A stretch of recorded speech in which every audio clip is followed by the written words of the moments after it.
আসসালামু আলাইকুম। আগের লেসনে আমরা ইফ ইলস এবং ইফ ইলিফ ইলস স্টেটমেন্ট সম্পর্কে জেনেছি। আজ আমরা কন্ডিশনাল লজিকের আরও একটি গুরুত্বপূর্ণ statement nested if, nested else এবং নেস্টেড ইফ ইলিফ ইলস সম্পর্কে জানব। নেস্টেড ইফ মানে ইফ ইনসাইডস ইফ, অর্থাৎ এক্ষেত্রে ইনডেন্টেশন খুবই গুরুত্বপূর্ণ একটি ফ্যাক্টর। ইনডেন্টেশন আমাদের আইডেন্টিফাই করে দিবে যে কোনটি আমাদের নেস্টেড ইফ অথবা ইলস। এখানে দেখেন, প্রথম যে ইফটি আমাদের রয়েছে এটা কিন্তু আমাদের আউটার অফ স্টেটমেন্ট, ঠিক একদম শেষে যে ইলসটি রয়েছে সেটাও কিন্তু আমাদের আউটার ইলস স্টেটমেন্ট, তাই না? বাট এই ইফের ভেতরে আমাদের কিন্তু এই ইফ রয়েছে, অর্থাৎ এই ইফ ইনসাইডস এই ইফটি। সেক্ষেত্রে এই ইফটি আমাদের নেস্টেড ইফ স্টেটমেন্ট। ঠিক একইভাবে এই যে ইলসটি রয়েছে সেই ইলসটি কার ভিতরে রয়েছে? এই ইফের ভিতরে রয়েছে, তাই না? এটাও কিন্তু আমাদের nested else statement. Nested if else স্টেটমেন্টের ক্ষেত্রে সবচেয়ে গুরুত্বপূর্ণ যে বিষয়টি সেটি হচ্ছে আমাদের প্রথম যে কন্ডিশন এটি সবসময় ট্রু হতে হবে। এটি যদি আমাদের ট্রু না হয় সেক্ষেত্রে সে কিন্তু ভিতরের এই ইফ বা ইলস এটা আর চেক করবে না, সে সরাসরি চলে যাবে কোথায়? সরাসরি চলে যাবে এই ইলসের মধ্যে, আউটার ইলস স্টেটমেন্টে। সাপোজ ধরে নেন আপনার ফ্রেন্ডকে আপনি বললেন যে তুমি কি বাইরে যাবা? যদি বাইরে যাও তাহলে তুমি আমার জন্য খাবার নিয়ে আসবা। এখানে কন্ডিশন কি? কন্ডিশন আপনার ফ্রেন্ডের বাইরে যাওয়া, তাই না? সে যদি বাইরেই না যায় তাহলে তো আপনার জন্য খাবার নিয়ে আসতে পারবেন না। সেক্ষেত্রে আমাদের যে কন্ডিশন বাইরে যাওয়া, এই বাইরে যাওয়াটা আগে ট্রু হতে হবে, অর্থাৎ আপনার ফ্রেন্ডকে বাইরে যেতে হবে, তারপরে আপনার জন্য সে খাবার নিয়ে আসবে। তো চলেন আমরা একটি এক্সাম্পল দেখি। আমরা একজন স্টুডেন্টের গ্রেডিং পয়েন্ট দেখব। প্রথমে দেখব সে কি আসলে পাস করেছে। যদি পাস করে তাহলে সে আসলে কি গ্রেড পেয়েছে। তাহলে আমরা নেস্টেড ইফ ইলসের এই যে প্রবলেম এটা সম্পর্কে ক্লিয়ার ধারণা পেয়ে যাব। তো তার আগে এখানে একটা ফ্লো চার্ট দেওয়া রয়েছে। ফ্লো চার্ট থেকে খুব বেশি বুঝবেন না। প্রথমে ফ্লো চার্টের মধ্যে রয়েছে টেস্ট এক্সপ্রেশন। যদি ফলস হয় তাহলে নেক্সটের টেস্ট এক্সপ্রেশনে চলে যাবে, আর যদি ট্রু হয় তাহলে বডি অফ দ্য ইফে চলে যাবে। তো এটা আমরা আস্তে আস্তে পরবর্তীতে বুঝবো। এবং একদম শেষে এসে আমাদের পাসওয়ার্ড বিল্ডিং এবং ইউজার চেকিংয়ের একটি প্রবলেম রয়েছে, সেটা আমরা আসলে কোডের মাধ্যমে সলভ করব। তো আমরা সরাসরি কোডে যাই, কোডে গিয়ে বিষয়টি আপনাদের দেখাই। নেস্টেড ইফ ইলসের যে এক্সাম্পল সেটাতে যাওয়ার আগে কোডের মাধ্যমে বুঝতে হবে যে কেন আমাদের আসলে এই নেস্টেড ইফ ইলস ইউজ করব।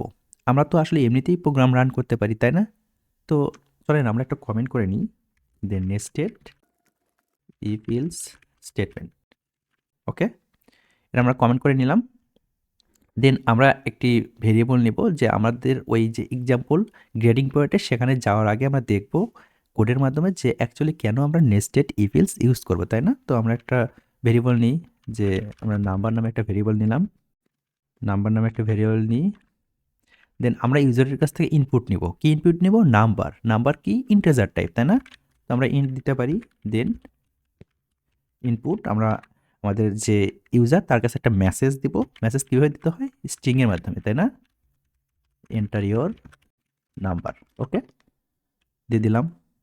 এখন আমরা কি কন্ডিশন দেব? কন্ডিশন কি? ইফ নাম্বার যদি আমাদের 10 এর সমান হয়, কোলন দিতে হবে। দেন তুমি প্রিন্ট করবা কি? It is 10। ওকে, ঠিক একইভাবে আমরা আরেকটি কন্ডিশন দিব। ইফ নাম্বার যদি আমার 20 হয়, প্রিন্ট করবা কি? It is 20। ঠিক একইভাবে আমরা আরেকটি কন্ডিশন দিব। ইফ নাম্বার যদি 50 হয়, প্রিন্ট করবা কি তুমি? It is 50। ওকে, দেন আমরা সরাসরি প্রিন্ট দিব যে থ্যাংক ইউ। ওকে, এখন যদি আমরা এটা প্রিন্ট দিই তো আমাদের কাছে একটা নাম্বার আছে, আমরা 10 দিলাম। দেওয়ার পর যদি এন্টার দিই, ইট ইজ 10 থ্যাংক ইউ, তাই না? এখানে ইনপুট হিসেবে আমি দেখেন 10 দিয়েছি, বাট সে কী করেছে? সে কিন্তু পরের যে আমাদের কোডগুলো ছিল সেগুলো সব কিন্তু এক্সিকিউট করেছে। আমি যদি এখানে আবার যদি রান দিই, রান দেওয়ার পর যদি আমি 20 দিই, এবার যদি এন্টার দিই, ইট ইজ 20 এবং থ্যাংক ইউ। সে কী করেছে? প্রথমটা কিন্তু এক্সিকিউট করেছে এবং পরের যে শেষের কোডটি ছিল সেগুলো এক্সিকিউট করেছে। এটা কিন্তু আসলে কোনো রাইট ওয়ে না, এবং এক্ষেত্রে আমাদের মেমোরি লোকেশনও আসলে বা মেমোরি স্পেসও আসলে বেশি লাগে। তো এই প্রবলেম সলভ করার জন্য মূলত আমাদের nested if else statement use করতে হয়। তো চলেন আমরা একটু আসলে গ্রেডিং পয়েন্টের এক্সাম্পলে যাই, সেখান থেকে নেস্টেড ইফ ইলস সম্পর্কে আপনি আরও ক্লিয়ারভাবে ধারণা পাবেন। তো আমরা এখান থেকে একটা স্টুডেন্টের আসলে গ্রেডিং পয়েন্ট দেখব, বা গ্রেডিং, সে একটা নাম্বার দেবে, সেখান থেকে আমরা গ্রেডিং পয়েন্ট বের করব। তো আমরা এটা আগে কমেন্ট আউট করে নিই যে গ্রেডিং পয়েন্ট। ওকে, তো আমরা একটা নাম্বার ইনপুট নিব ইউজারের কাছ থেকে বা স্টুডেন্টের কাছ থেকে। তো নাম্বার নিতেছি, number is equal to input, ও একইভাবে ইনপুট নেওয়ার, নাম্বার কি ইন্টেজার, তাই না? ইন্টেজার ইনপুট নিব, ইনপুট ফাংশন ইউজ করব। দেন আমরা একটা মেসেজ দিতে পারি তাকে যে ইন্টার ইয়োর মার্ক। তো এখানে আমরা নাম্বার না লিখে মার্ক লিখলে জিনিসটা আসলে বেশি মানে অর্থবহ হয় আর কি। Marks, okay, inter your marks.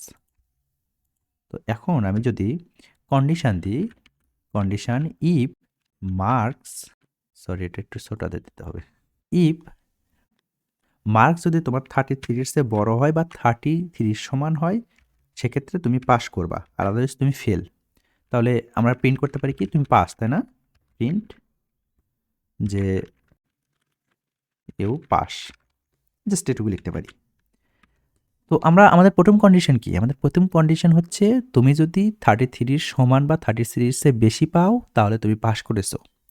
এখন তুমি যদি 50 পাও বা 80 পাও তাহলে তোমার তো একটা গ্রেড লাগবে, একটা গ্রেড বলতে হবে, তাই না? প্রথম কন্ডিশন হচ্ছে আমাদের সত্য হতে হবে, অর্থাৎ তাকে পাস করতে হবে। পাস না করলে তো তারা আসলে গ্রেডিং বা গ্রেড আমরা বের করতে পারবো না। তো প্রথম কন্ডিশন সাপোজ ধরে নেন যে আমাদের মানে ট্রু হয়েছে। তো এখন আমরা নেস্টেড ইফ ব্যবহার করব, অর্থাৎ এই ইফ ইনসাইডস ইফ, এই ইফের ভিতরে আমরা ইফ ইউজ করব। এখানে ইন্ডেন্টেশন দিতে হবে, তাই না? একটা ইন্ডেন্টেশন আছে। দেন আমরা যদি এখন ইফ দিই, ইফ তোমার মার্কস যদি 80 সমান বা 80 চেয়ে বেশি হয় তাহলে প্রিন্ট করো কি? প্রিন্ট করো হচ্ছে ইওর গ্রেড আমি এ প্লাস ধরতে পারি। ওকে, অথবা যদি এখন দেখেন ইলিপ ইউজ করতে হবে। ইলিপ কেন ইউজ করলাম? আমি তো এখানে আসলে আবার পরবর্তীতে ইফ ইউজ করতে পারি, বা পরবর্তীতে আমি ইলস ইউজ করতে পারি। বাট আপনি যতবার ইফ ইউজ করবেন ততবারই আপনার প্রতিটা কোড এক্সিকিউট হবে। আর ইলিপ অর্থ হচ্ছে আপনার এই ইফটা যদি কন্ডিশন ফুলফিল না করে তাহলে আমার ইলিপ কন্ডিশন বা ইলিপ যে আসলে কোডটি রয়েছে বা কোড ব্লকসটি রয়েছে সেখানে চলে যাবে এবং সেটি আমাদের এক্সিকিউট হবে। তো ইলিপ গ্রেড যদি আমাদের, সরি গ্রেড হবে না, ইলিপ যদি মার্কস যদি আমাদের 70 সমান বা 70 চেয়ে বড় হয়, 70 সমান হয়, অ্যান্ড মার্কস যদি আমাদের 80 চেয়ে ছোট হয়, তাই না? কারণ 80 পরে তো আমাদের এ প্লাস, আমাদের যদি 80 চেয়ে ছোট হয়, দেন তুমি প্রিন্ট করো কি? প্রিন্ট করো হচ্ছে ইওর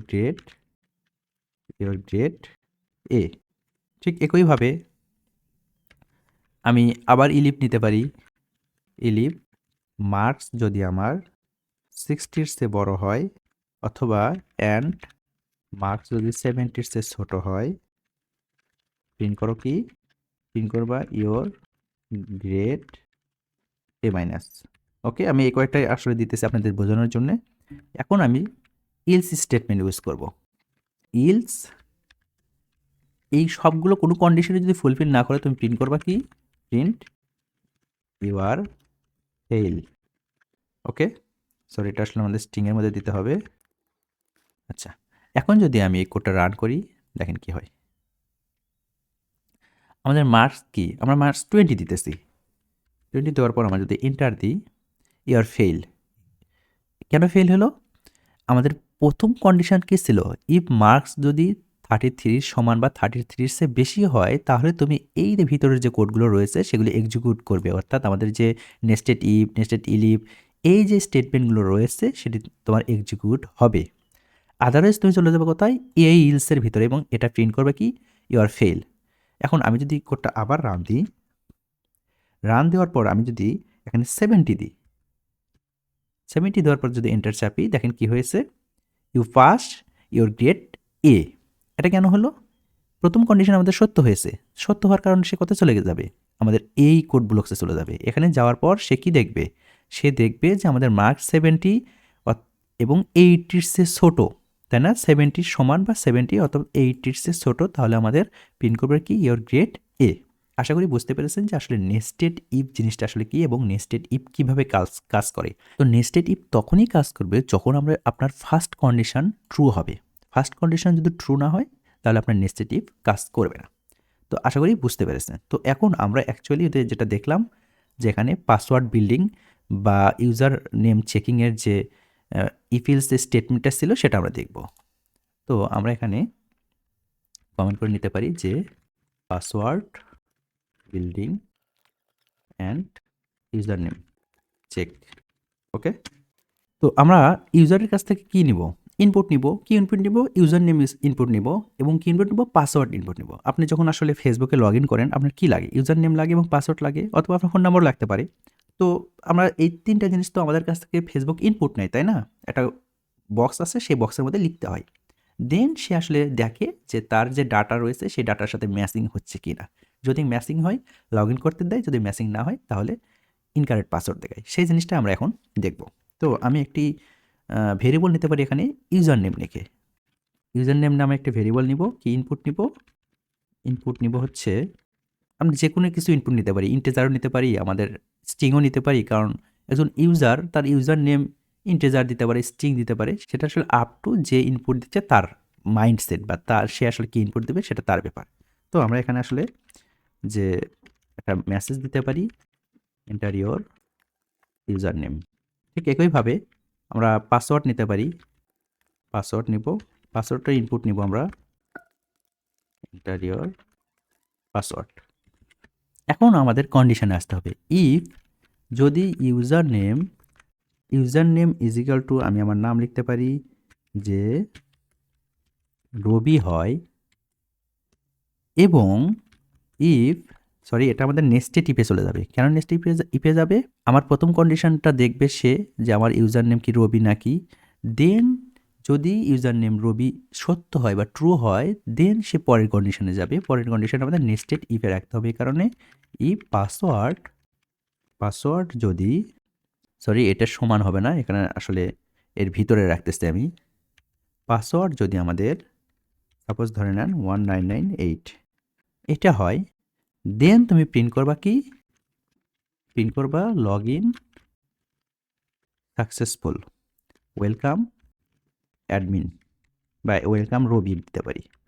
ওকে, আদারওয়াইজ ইলস স্টেটমেন্টে যাবে যদি যদি ইউজার নেম কারেক্ট হয়, তারপরে সে যদি পাসওয়ার্ড যদি কারেক্ট না হয়, সেক্ষেত্রে আমাদের প্রিন্ট করে দেবে কি? ইওর পাসওয়ার্ড ইনকারেক্ট বা ইনকারেক্ট